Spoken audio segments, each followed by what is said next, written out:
I have been meaning to do a scientist story time on this amazing woman ever since she passed away, like at the beginning of last month, but I got wrapped up in all the Halloween stuff. Today I'm talking all about Jane Goodall and her life and the legacy she left behind, which cannot be captured in this short video, but I'm gonna try my best. Jane Goodall was born in 1934 in England and had a lifelong love of nature. When she was little, her dad gifted her a stuffed animal chimpanzee instead of giving her a traditional teddy bear.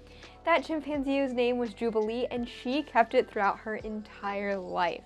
In the late 1950s, Jane sought out and met anthropologist/archaeologist Louis Leakey, who was looking for the connection in the evolution of man. He was looking to fund several researchers to go study primates, which he thought to be the great link between animals and humans. And he would go on to fund Jane Goodall as well as two other research in the field of primates, and these three women, Jane Goodall, Diane Fossey, who studied gorillas, and Brute Galdicus, who studied orangutans, would be known as the primates. So Jane Goodall was the first of the primates. When Jane Goodall was actually even asked to conduct this study, she didn't have a college degree, and Louis Leakey arranged for her to receive her doctorate from Cambridge, and she became one of the very few people to be able to study for a PhD at Cambridge without having first obtained a bachelor's degree at all. In 1960, Jane would travel to Gombe National Park in Tanzania to begin what would be her now famous study on chimpanzees. There were barely any females studying primatology, and Jane Goodall was one of the first. This is a very male-dominated field, as most fields tended to be. And actually today, thanks to the wonderful legacy of Jane Goodall and the other primates, the gender parity in primatology is much more equal than it was back in the 60s. And funnily enough, Louis Leakey was actually looking for women for his studies because he thought they were going to bring a different perspective to research. And whether or not that was due to her gender, Jane Goodall did bring a new perspective to the research of primates and animal study. She integrated herself into the Chimpanzee Society, becoming the only human to be accepted fully by chimpanzees. She named her subjects rather than assigning them a number, which was a big no-no up until then. People thought if you named their subjects or established relationships with them, you'd get too emotional with them, you'd lose your objectivity, and objectivity is a big thing in science. But Jane broke all of those rules. She even assigned human characteristics to her chimpanzees, talking about relationships among them, that they would tickle one another, they'd play around, that they'd go to war. Things that prior to that moment, nobody had ever thought to decide to assign to animals.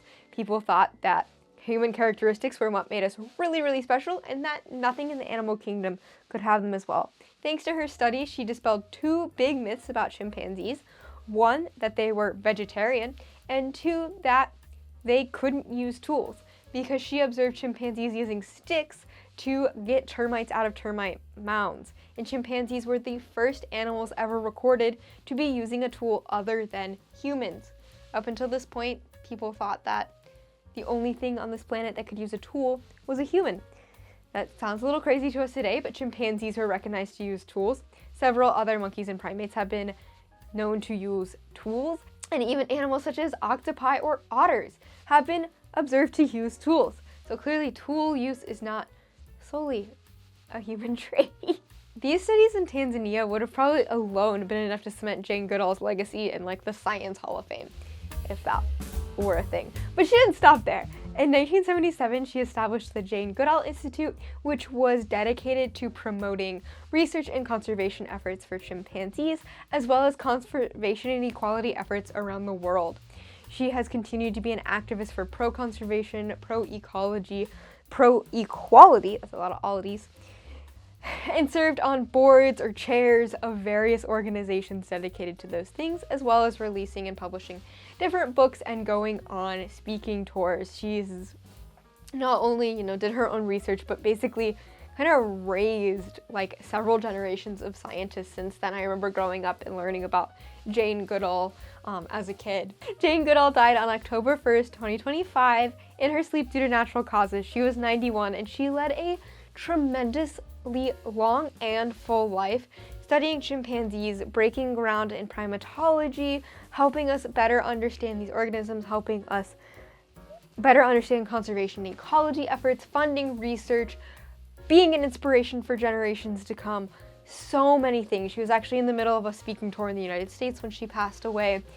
She never, literally never stopped working to help protect these animals and this planet, which we all love. Her legacy could not be captured within this video, but it's a tiny bit of a start.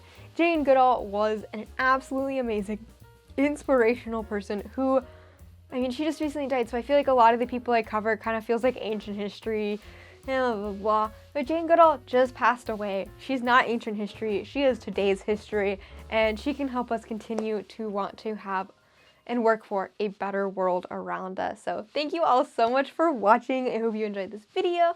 Please like it, comment down below any love you have for Jane Goodall, and as always, keep it sciencey!